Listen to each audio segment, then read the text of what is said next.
أعزائنا المشاهدين من برنامج صوت الناس، بنقدم أبطال فيلم كبير الرحمنية 2020. هم مسميين اسمهم بأبطال النجوم قادمون. ممكن حضرتك أستاذ محمد أبو شنب تقدم لنا بطلة العمل؟ هو العمل المشترك بين النجوم كلها، ومعنا النجمة مروة الطوخي قايمة بدور مهم جدا في الفيلم. الفيلم ده بيحكي قبل كل شيء، قبل ما اتكلم عن الممثلين، اشكر الاستاذ سعيد المصري اللي هو مخرج العمل، مساند معانا في جميع الاعمال اللي احنا بنقوم فيها. اشكر مدير التصوير كمال حجازي، اشكر الاخت مروه الطوخي، اشكر جميع كاست الفيلم جميعا كلهم. هي تتكلم عن نفسها الاستاذه مروه الطوخي. قدم لنا نفسك استاذه مروه. مروه الطوخي ممثله. حضرتك داخله العمل الفني بقالك سنين طويله. بقالي 4 سنين او اكتر. قدمت حاجه للسينما؟ عملت في بدايه حياتي خالص، عملت فيلم مع الاستاذ المخرج سمير المراغي، مقبره الحب. كنت طالعه قصاد الاستاذ احسان ترك. يعني انت ليك ادوار كتيره في السينما المصريه يعني. وانضميت الفريق الرحمنيه، وبعد كده انضميت لفريق الاستاذ ابو شنب نجوم الفن قادمون. عملت مع استاذ ابو شنب حوالي 7 افلام. انا سمعت ان لكم مشروع افلام تانية جايه كتير ان شاء الله. احنا عملنا مستهدف، يعني احنا بنعمل حاجات من الواقع، احنا بنحاول نعالج الواقع اللي احنا قاعدين فيه. ده الاستاذ ابو شنب وجه لمروه. عايز الاستاذه مروه تتكلم عن دورها في فيلم كبير الرحمنيه 2020. دوري في كبير الرحمنيه 2020 ان احنا بنعالج موضوع الفيسبوك واللي بيحصل في الفيسبوك. بنحاول ننبه الامهات تخلي بالها من بناتها كويس قوي. انا طالعه في دور ومعايا بنتين، وما ورايش اي شغلانه غير قاعده على الفيسبوك. جوزي طلقني بسبب الفيسبوك. بنتي ضاعت مني بسبب الفيسبوك. انا كنت بخون جوزي بسبب برضو كلام الحب والمواضيع ديت اللي هي الشباب بتضحك على البنات، ومش البنات بس. بتقدم دور مهم جدا عشان خاطر الام تخلي بالها من اولادها والكلام ده كله. هي ظاهره الايام دي. الفنانه الموهوبه تلقائيا وجه جديد ان شاء الله. ليك مستقبل يا اخت مروه. اتمنى لك السعاده وكل. واحنا سعدنا بيك بلقائك يا فنانتنا الرائعه مروه. ميرسي ربنا لحضرتك. وراجع لكم تاني بعد لقاء الاستاذه مع بقيه الفنانين وفاصل ونواصل. ورجعت لهم بعد الفاصل مع الفنان تامر ابو علم. ممكن يا حضرتك تقدم لنا البطل من ابطال فيلمك؟ معايا الفنان تامر ابو علم، قوه خارقه، قدرات خاصه، فتوجه للفن وليه موهبه جديده وشكل جديد. الاستاذ تامر ابو علم جاي بدور مهم برضه، هيتكلم عن نفسه فيه. ممكن تقول لنا الدور المحوري اللي انت قايم به؟ الدور بشخصية اسم أحمد في الفيلم، صديق حفيد كبير الرحمنية. ده أنا معاه إن إحنا يعني ماشيين في الخير، إن إحنا بنمنع الأخطاء اللي بتحصل حوالين الفيسبوك من الشباب والبنات اللي بيضحك عليها والكلام دوت. فكان المفروض إن هو لينا صديق، إن هو فاشل برضو. فاحنا بنمنع اي حد مثلا ان هو يضحك على بنت او الكلام دوت كله. وفي نفس الوقت انا جيت التجأ برضه الفيسبوك، برضه انا عايز احاور برضه الموضوع، اشوف الاخطاء اللي فيها ايه اللي بيحصل. فاتعمقت فيه لدرجه برضه ان انا يعني وقعت برضه في نفس الخطأ اللي انا السلبي اللي انا يعني بمنعه من الاخرين. لا انا اللي وقعت فيه في نفس الشيء دوت. طبعا الفيسبوك ده بحره طبعا غويط جدا، اللي بيخش فيه ما بيسلمش. انت بدعوتك كده للشباب بتقول لهم ايه ان في اخطار الفيسبوك ايه؟ والله هو معظمهم برضو كل اللي بيستخدموه دلوقتي هو بيستخدموه طبعا بطريقه سيئه جدا وبيستخدموه غلط. برشد طبعا. انا قبل ما ارشد الشباب او انصح الشباب، انا بنصح كل بنت ان هي ما تستسلمش لاي حد مهما كان مين هو. اذا كانت عرفته عن طريق الفيسبوك او حبيته عن طريق الفيسبوك، مفيش حاجه اسمها حب عن طريق الفيسبوك.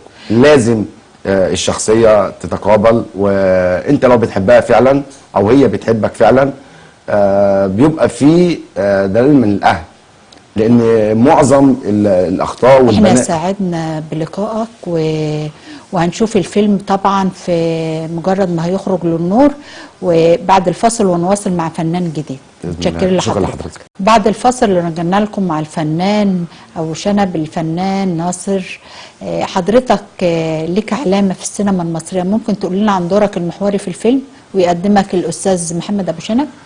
الأستاذ ناصر كاركتر جامد، ليه شخصية فذة في الشاشة، جاي بدور دراع اليمين لكبير الرحمنية 2020. هيتكلم عن دوره. دور انا قايم بدور دراع اليمين للكبير الرحمنية، طالع باسم رجب. ان احنا بنحارب مع الكبير على الحاجات الغلطات اللي هي بتحصل على الفيسبوك. وطبعا بيتكلم الفيلم بتاعنا على المخدرات والادمان وعلى خطف التكاتك، يعني الحريم والبنات والعيال الصغيره اللي بيخطفوها بالتكاتك ديت. فاحنا بنوعي الناس عشان كل واحد يخلي باله من نفسه، واللي يخلي باله من بنته، واللي يخلي باله من عيله، ومنعا برضو اي شاب ولا اي بنت تقع بالغلط على مكالمات الفيسبوك. وبرضو بنوعي الشباب اللي هي مش واعيه، اللي هم بيشربوا مخدرات، ان هي النهايه بتاعتهم هتبقى ايه بالظبط. يعني انتوا دعوه عامه على الفيسبوك ان انتوا تنهوا الناس عن السلبيات اللي بتضر المجتمع. احنا الفيلم بتاعنا توعيه للناس، يعني في كذا حاجه احنا بنوعي عليها. كاتب القصه مين؟ الاستاذ محمد ابو شنب.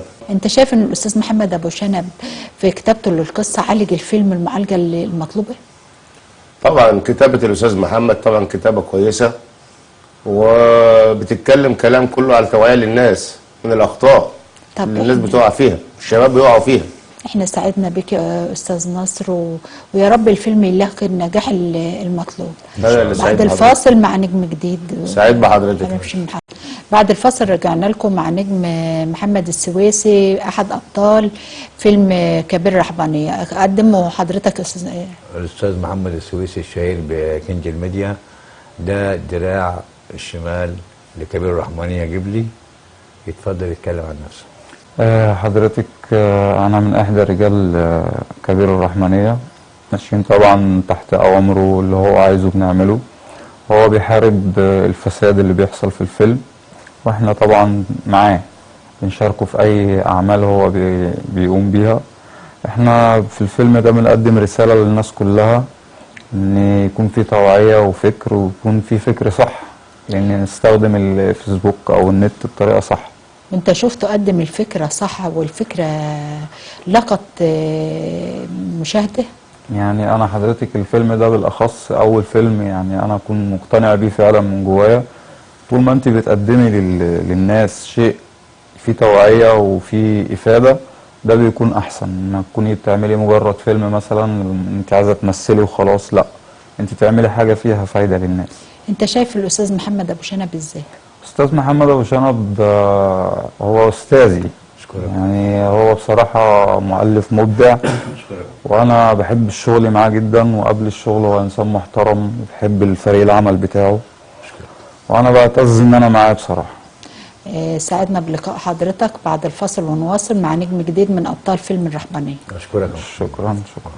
وبعد الفاصل رجعنا مع الفنان احد ابطال فيلم كبير الرحمنية، علي الخشاب. ممكن حضرتك فناننا تقدم؟ الفنان علي الخشاب وجه جديد، مشرك، له كاركتر خاص، قايم بدور في الفيلم ليه اساسي بالمعلم. يتكلم عن نفسه. اولا مساء الخير دكتوره سهير. مساء النور. ثانيا انا طالع بدور حسين، مجسد شخصيه حسين. اللي انا تاجر تكاتك وبنناقش مشكله التكاتك اللي هي عمت علينا دلوقتي في البلد. بنقول السلبيات بتاعتها ايه، يعني ملخص الدور كله بيتكلم ان لا ده بيجيب المخدرات، الخطف، السرقه، البلطجه، كل حاجه دلوقتي بيسببها التوك توك. هي فعلا مشكلة الوقت بتواجهنا في المجتمع بتاعنا، ان التوك توك بقى اخطر حاجة احنا شايفينها. فعلا بالظبط، وعشان كده جاتنا الفكره الاستاذ محمد ابو شنب اللي هو طبعا استاذي واكتشفني. بصراحه هي فكره ما حدش فكر فيها ان هو يتكلم بالشكل اللي احنا مقدمينه بيها. هو اكيد قدمكم التقديم اللي يليق بيكم.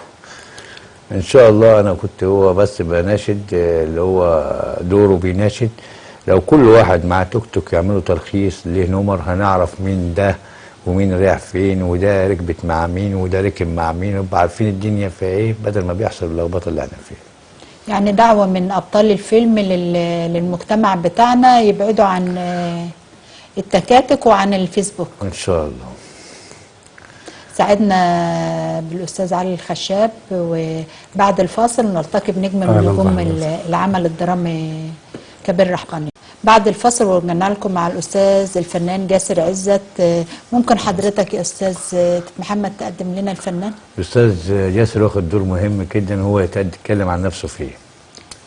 أنا جاسر عزت، ممثل، خريج فنون مسرحية، خريج المعهد العالي للفنون المسرحية، واشتغلت بعض الأعمال، بس الأعمال المرة دي تختلف جدا مع الأستاذ محمد أبو شنب، لأن أستاذ سيناريست قوي جدا وشاطر جدا كتابيا، لأن بسم الله ما شاء الله جيد جدا جدا كتابيا. اشكرك.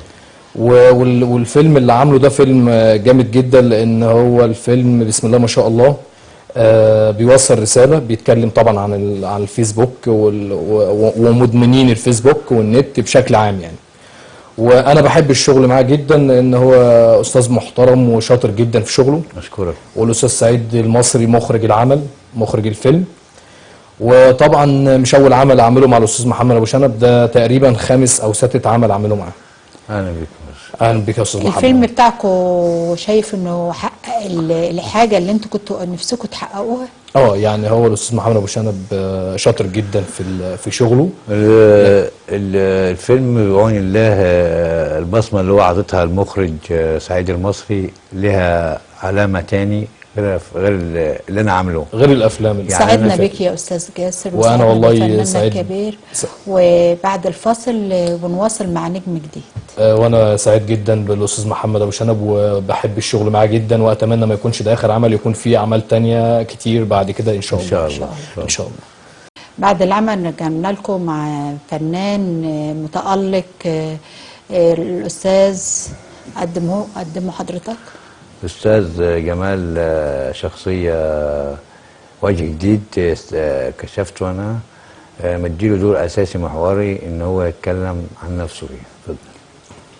والله انا استاذ جمال معاك، كنت واخد دوري في الفيلم بقاسم، معايا صاحبي اسمه حسين، فحب يجيب تكاتك كتير وكده عشان ابنه متعلق بتكاتك، فانا بنصحه يعني ان لما اجيب توك توك يعني يرخصه. تمام. فالتكاتك يعني عامه كلها مشاكل وكلها خراب وكلها حوارات وكلها خطف مخدرات، والشباب يعني ربنا يحرسها. يعني انت كنت قاصد تدخله على الطريق الشرعي ان هو يرخص ويبقى ماشي سليم. تمام. فانت كنت شايف صاحبك ده بأنهي زاوية؟ انا كنت شايف صاحبي بصراحه يعني راجل محترم بس مش في السكه ديت، فلما شفت ان هو هيمشي في سكه التكاتك فانا حبيت ان انا انصحه برضه عشان ده صاحبي برضه. وهو قبل منك النصيحة؟ قبل مني، رخصه ومشى مستقيم زي ما قال الكتاب. ودورك في الفيلم ده حقق لك العمل اللي كنت انت تأمل فيه؟ تمام ان شاء الله. ان شاء الله. ما شاء الله. سعدنا بحضرتك، وبعد الفاصل ونواصل مع نجم جديد من نجوم فيلم الرهبانية 2020. شكرا لحضرتك. بعد الفاصل ورجعنا لكم مع الأستاذ، عرفنا بيه. الاستاذ محمود القط وجه جديد اكتشاف انا. هو قايم بدور اساسي ان هو الشاب المستهتر بتاع الفيسبوك، يتكلم عن نفسه. طبعا انا على طول كنت بفتح الفيس، كل فلوسه ضايع على النت، واللي بكلم شباب على هيئة بنات يقولوا لي ابعت كارت ب20 واللي يقول لي ابعت ب50. طبعا انا بحذر طبعا كل من هو بيخش على الفيس ويكلم بنات، ده استهتار وضيع للفلوس. وضيعان فلوس. طبعا انا ما جمعتش ولا جنيه، على طول طبعا كارت ب50 وافضل ابعت، وكل ده في الهوا. طبعا انا بحذر من ضياع الشباب، كله بيخش على الفيس ويضيع. طب انت بتقول الفيلم بتاعك عايز تبعت دعوة للناس، تقول لهم ايه؟ ان الفيس بيمثل ايه؟ الفيس بيمثل للضياع. يعني انت التجربة اللي خضتها عرفتك ان الفيس بيضيع الناس. اكيد طبعا. هو كدوره هو اساسي ان هو بيشحن كروت يكلم اصدقائه، في من بيكلموا على ذمه ان هو ست، يعني في ناس بتعمل ايميلات غلط باسم شباب بس بيعكسوها باسم بنات، فبيصطادوا الشباب بتاعنا يقول لك ابعت لنا كارت ب50 كارت ب100 كارت مش عارف ايه. يعني بيضحكوا على الشباب، فهم من ضمن الشباب اللي هو بيضحك عليهم ويبعت كروتات على طول. يعني انتوا الدعوة بتاعتكم ان انتوا بتوعوا فيها الشباب، وبنحذر الكل من الخطأ اللي انا وقعت فيه. يعني حضرتك قمت بالدور كما يجب. اكيد طبعا. احنا سعدنا بلقائك، وبعد الفاصل ونواصل مع زميل اخر. شكرا. وبعد الفاصل نرجع لكم مع نجمة شابة جميلة متألقة. تقدر تقدم لنا النجمة بتاعت حضرتك؟ الفنانة نور الياسمين. نور الياسمين ده أنا سمته لها أنا، قايمة بدور وشخصية هي تتكلم عن نفسها فيه. بداية بشكر حضرتك وبشكر أستاذي طبعا ومعلمي محمد أبو شنب إن أتاح لي الفرصة إن أبقى معاه في الفيلم دوت، وإن أبقى موجودة معاكم دلوقتي. أنا دوري في الفيلم طالعة بدور نور، البنت الجدعة اللي متربية على الأصالة، اللي ما بتحبش الغلط، وكان ليها صاحبتها وقعت في الغلط اللي هي ياسمين، وفضلت واقفه جنبها وساعدتها وما سبتهاش لحد ما جابت حقها، وعرفت ازاي اجيب لها حقها من الشخص اللي ضحك عليها ووقعت في الغلط من اخطاء الفيسبوك. بس مش معنى كده ان الفيسبوك كله وحش، لا، زي الفيسبوك ما فيه اخطاء وفيه عيوب، فيه مميزات. فيا ريت طبعا كله يبقى متجه لمميزات الفيسبوك مش لاخطاء الفيسبوك. يعني انت في فيلمكم كنتوا بتوجهوا دعوة لكل الناس ان يبعدوا عن اخطار الفيسبوك. حضرتك طبعا المهمة اللي هي قايمة بيها نور هي بتوعي البنات ان ما يقعوش في اخطاء تضرهم، بتوصل معلومة للامهات ان تخلي بالها من بناتها، بتوصل معلومة برضو للاب يخلي باله من ابنه وهو بيتعامل ازاي مع الفيسبوك. في حاجات في الفيسبوك بتنفع، فيه علم، في علم، بس ما توجهش للسكه الغلط، ما نروحش لاخطاء الفيسبوك، نروح لمميزاته. احنا في نهاية لقائنا بنقدم الشكر للأستاذ محمد أبو شنب بالقائم على العمل، وللفنانة الوجه اللي كلنا حابين. نشكر الأستاذ محمد الفنان الكبير محمد أبو شنب، ونسلك الكاميرا اللي يقدم الشهادات التقدير للفنانين بطول العمل. أنا دلوقتي حاليا هقدم شهادة تقدير لكل اللي هم معايا في القصد كتف في كتف من اول فيلم لاخر فيلم. شهاده تقدير مني ليهم هتقدم بيها دلوقتي حالا، اسلمها لهم واحد واحد. بعد الفاصل مع تقديم الشهادات مع الفنان محمد ابو شنب. بسم الله الرحمن الرحيم. الان هقوم بتقديم شهاده تقدير للفنانين اللي بتمنى لهم كل التقدير والشكر ان هم ساندوني ووقفوا معايا في فيلمي وفي الفيلم اللي قبليه واللي قبليه، وان شاء الله هم معايا في اللي جاي.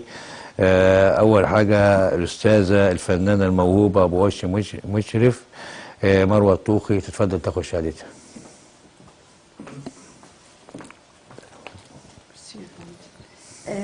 احب اوجه كلمة شكر لأستاذي العظيم أشكرك. أستاذ محمد أبو شنب، وشهادة تقدير منك دي وسام على صدري، ومتشكرة أوي أوي أوي إن حضرتك لتقدير حضرتك ليا. أشكرك. اتفضل يا ماما.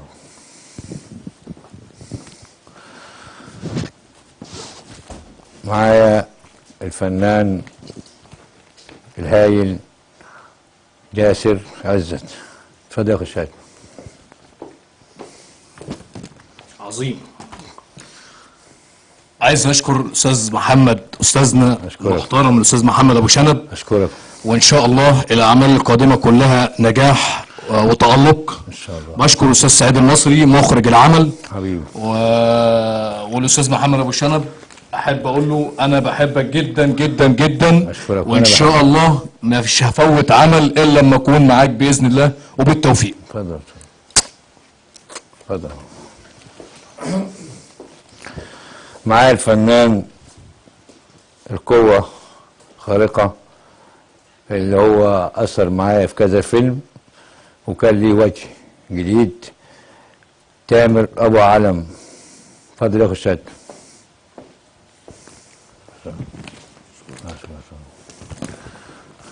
أحب أشكر طبعا الأستاذ السيناريست العظيم الأستاذ محمد أبو شنب، أول حاجة على تقديره لينا وعلى حسن ظنه بيا طبعا، وانا بشكره جدا جدا جدا. أشكرك. وباذن الله الاعمال القادمه يكون افضل وافضل وافضل، وباذن الله احنا كلنا معاك برضه، وباذن ربنا انت الوجه المشرف لكل سيناريست في مصر. فعلا استاذ محمد ابو شنب بيقف جنب الشباب، بيدعم الشباب. اي حد عايز بيمثل هو بيعرف يخليه ازاي يمثل ويقف قدام كاميرا مظبوط. انا بحييه جدا وليه كل الشكر والتقدير ليه. اتفضل اتفضل. معايا الاخ والصديق الصدوق اللي هو واقف معايا وساند معايا كتف في كتف، رابطة الشنبات، الاستاذ ناصر احمد محمد الشهير بناصر ابو شنب. اتفضل يا اخو شهادته.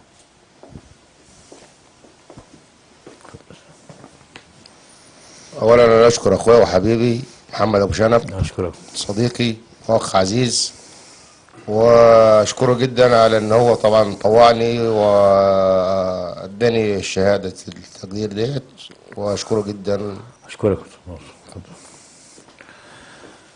معايا الوجه الجديد اللي شرفني فعلا في ادائه وقام بدوره 100 وكان مشرف معايا في كل حاجه، علي محمد ابراهيم الخشاب. اتفضل.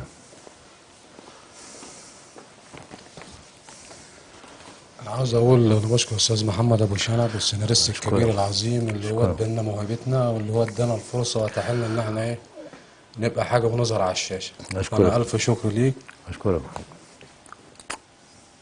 اتفضل. معايا الفنان الموهوب في اعماله كوميدي محمود سيف ابراهيم محمود القطي. اتفضل يا اخو الشهاده.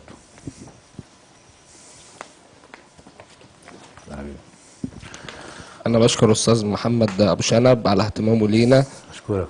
وعلى شهاده التقدير اللي هو اداها لنا. اشكرك. شكرا. اشكرك. معايا الفنانه الوجه الجديد اللي هو اكتشافي انا بعون الله وليها مستقبل بعون الله، الفنانه رشا خميس نور الياسمين اللي هو اسم نور اسمين انا سميته لها انا. اتفضلي. طبعا انا بشكر استاذي ومعلمي مدربي اشكرك. استاذ محمد ابو شنب انه اتاح لي الفرصه في اني اكون معاه في الفيلم واني اكون موجوده هنا دلوقتي، وباذن الله بالتوفيق للجميع ان شاء الله. اشكرك. اتفضل. معايا الاخ صديق الصدوق اللي فعلا اخ جدا، فنان له وجه جديد، له علامه وله بصمه ان شاء الله في السينما، محمد احمد عبد الرحيم الشهير بالكينج الميديا، وده اسم انا مسموهوله. اتفضل. اولا بشكرك. احب ان انا اوجه رساله للاستاذ محمد ابو شنب، استاذنا كلنا طبعا واخ قبل اي شيء. وبوجه تحية برضو لمخرجنا أستاذ سعيد المصري، وألف ألف شكر للأستاذ محمد أبو شنب. أشكرك. ومعايا الفنان جمال عبد الحميد، يتفضل ياخد شهادته.